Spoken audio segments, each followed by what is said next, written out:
सभी भक्तों को राधे राधे।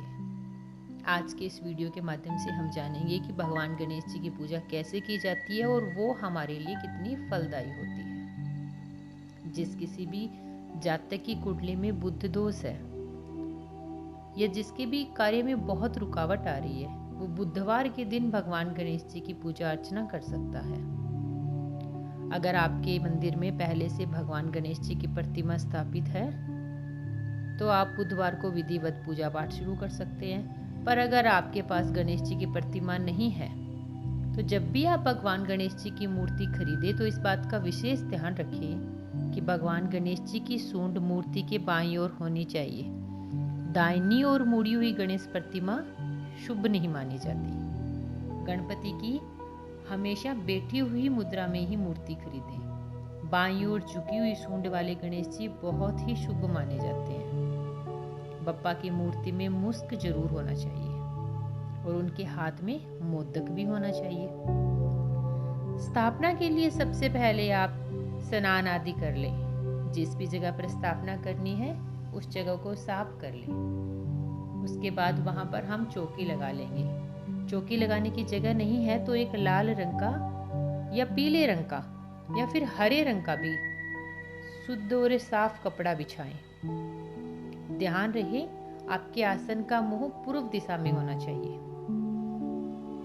सबसे पहले चौकी पर थोड़ा सा चावल डालें और उस पर भगवान गणेश जी की प्रतिमा रख दीजिए। उस प्रतिमा के सामने चावल की 3 छोटी छोटी ढेरी कर दीजिए। एक भगवान गणेश जी की, एक रिद्धि माता की और एक सिद्धि माता की। उसके बाद तीनों ढेरियों पर एक एक सुपारी रोली बांध कर रख दीजिए। उसके बाद एक कलश की स्थापना कीजिए। कलश मिट्टी, तांबे या पित्तल कोई भी ले सकते हैं। कलश भगवान गणेश जी के राइट हैंड की तरफ रखा जाता है। कलश रखने के लिए चावल की एक छोटी सी ढेरी बनाइए। आप चाहे तो उस चावल की जो ढेरी है उसको अष्टदल कमल में भी बना सकते हैं। पर अगर आपको अष्टदल कमल बनाना नहीं आता है तो आप ऐसे भी चावल रख सकते हैं। कलश पर स्वस्तिक बना लीजिए। कलश पर मोली भी बांध दीजिए। कलश को ऊपर तक जल से भरिए। कलश में एक सिक्का डालिए। थोड़े से साबुत मूंग डाल सकते हैं। एक साबुत सुपारी डालिए। छोटी सी हल्दी की गांठ डाल दीजिए। हल्दी की गांठ नहीं है तो चुटकी भर पिसी हुई हल्दी भी आप डाल सकते हैं। उस कलश पर आम की 5 या 7 पत्ते लगाइए। आम के पत्ते नहीं है तो आप अशोका के पत्ते भी लगा सकते हैं। पत्तों पर तिलक कर दीजिए।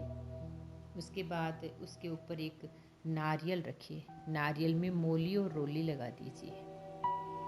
कलश की स्थापना होने के बाद सभी मूर्तियों को और कलश को गंगा जल से भावपूर्वक स्नान कराइए। भगवान गणेश जी के सामने देसी घी का दीपक जलाइए। उसके बाद भगवान गणेश जी के सामने धूप जलाएं। उसके बाद चंदन का और फिर रोली का तिलक लगाएं। भगवान गणेश जी को फूल बहुत प्रिय है। अगर फूल लाल रंग के हैं तो बहुत ही उत्तम होगा। उसके बाद रोली और वस्त्र स्वरूप कलावा चढ़ाएं। भगवान गणेश जी को दुर्वा भी जरूर चढ़ाएं। उसके बाद बुंदी के लड्डू या मोदक का भोग लगाएं। भगवान गणेश जी को सभी फलों में केला बहुत प्रिय है, इसलिए केले का जोड़ा जरूर चढ़ाएं। भगवान गणेश जी को सुपारी का भोग लगाएं। हरे रंग की मूंग की दाल अवश्य चढ़ाएं। बुधवार के दिन आप स्वयं भी हरे रंग के वस्त्र पहने और हरे रंग की चीजों को ही खाएं और किसी गरीब को हरे रंग का वस्त्र दान कीजिए। हरे रंग की खाने की चीजें दान कीजिए। हरे रंग की मूंग की दाल 1 कटोरी भर के किसी भी गरीब व्यक्ति को बुधवार को दान करने से आपका बुद्ध बहुत ही मजबूत होता है और भगवान गणेश जी बहुत प्रसन्न होते हैं।